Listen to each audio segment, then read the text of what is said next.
ஐயா, என் பெயர் பானுமதி. என் பெயர் ரக்ஷித். என் பெயர் நிதேசன். என் பெயர் திகா.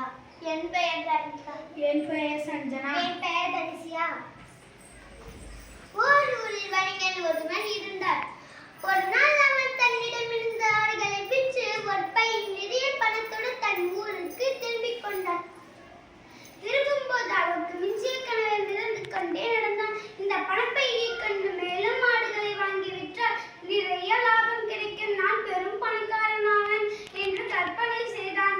அப்போது அவனே அறியாமல் தானே வைத்து இந்த பணப்பையை நடுவிட்டான். வீட்டுக்கு வந்த பிறகு பணப்பை காணாமல் போனதை அவன் உணர்ந்தான். அதை விட்டு அதை எண்ணி எண்ணி அவனுக்கு பைத்தியமே பிடித்து விடும் போல் ஆகிவிட்டது.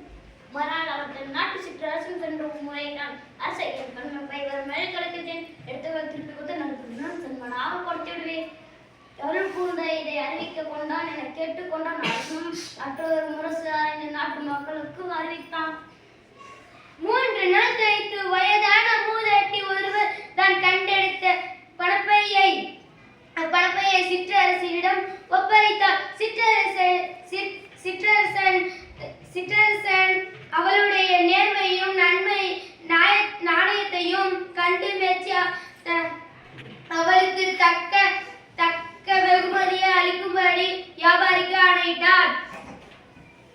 அதற்குள் அந்த வியாபாரி பணப்பை பெற்றுக்கொண்ட பணம் சரியாக தான் இருக்கிறது என எண்ணி பார்த்தார். எல்லாம் சரியாக தான் இருக்கிறது. பணப்பை திருப்பி கொடுப்பவர்களுக்கு சன்மானம் அளிப்பு முன் கூறியிருந்தார்.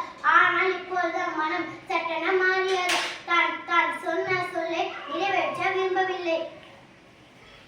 எனவே அவன் பையில் அதிக பணம் இருந்ததாகவும் இப்பொழுது பணம் குறைகிறது என்று பொய் சொன்னான். இதை அறிந்து கொண்ட அரசன் சென்றபோது சொன்னபடி வெகுமதி கொடுக்காததை கண்டு வெகுண்டான்.